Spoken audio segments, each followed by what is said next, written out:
Good morning, everyone. I am Ayman Mohyeldin, live in the city of brotherly love. We're here in Philadelphia, Pennsylvania. A very tense night, the third day of protests unfolding yesterday. We're going to get to a lot of coverage that is taking place in this city right now. But as we mentioned yesterday, a tense scene unfolding on one of the major expressways here in the city. Police firing tear gas at a crowd of protesters in what was a very scary moment.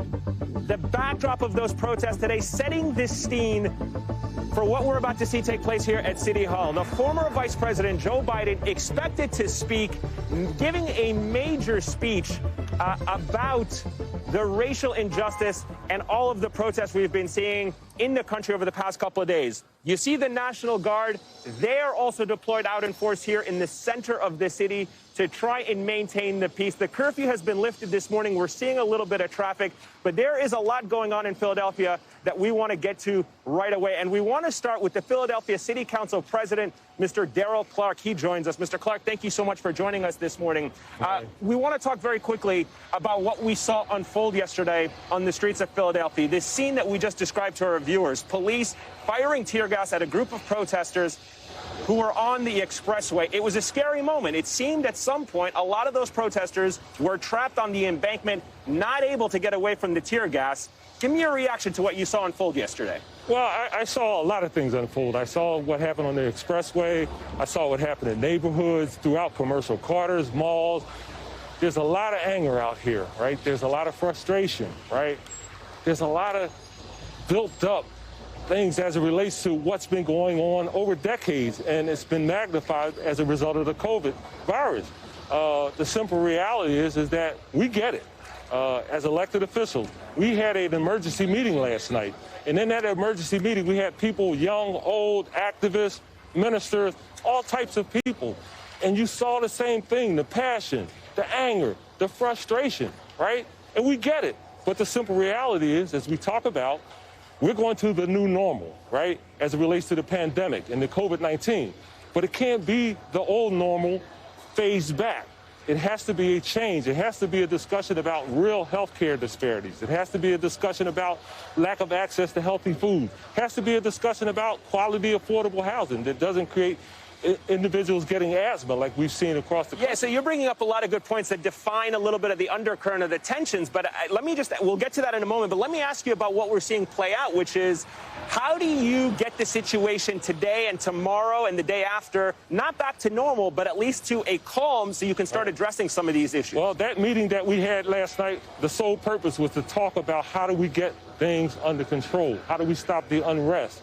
And as a result of the passion in the room, we spent half of the meeting trying to calm those people down. That's just the level of anger. So we're going out, we're talking to people. Please do not trash your own community. It is your house. Don't burn down your own house. And we understand why people are frustrated. Let me ask you about this. You got the National Guard here. The president yesterday, I'm sure you've had a chance to hear some of his comments. He's calling on state governors to get tough. He's calling himself the law and order president. He wants to use a forceful hand, and he's called Philadelphia a mess. Yeah. What would you say to the president? You know this city better than he does. What would you say to the president about what it's going to take to get this situation here under control? Is that the right approach? I'm saying we don't need politics, and that's what I believe that is. We don't need politics in the middle of this very, very challenging event that we have in the city of Philadelphia. All right, let's talk a little bit about the situation that we also saw unfold last night in Fishtown. That was an area that it's a single town. I don't want to make it sound like it's spread across the city, but it did give folks a moment of pause as to what actually is happening here. We saw what some are describing as armed vigilantes. They had their shovels, their bats, their clubs. In one case, there's a video of some of the residents there ripping a Black Lives poster away from the hand of a woman who was there. What do you say to those residents in that town and to the police who may see that and say, what's going on here? I'm saying to everybody needs to take a step back. You know, the anger, the frustration is rising on both sides. It's with the protesters, but it's also with people that live in the communities that are frightened.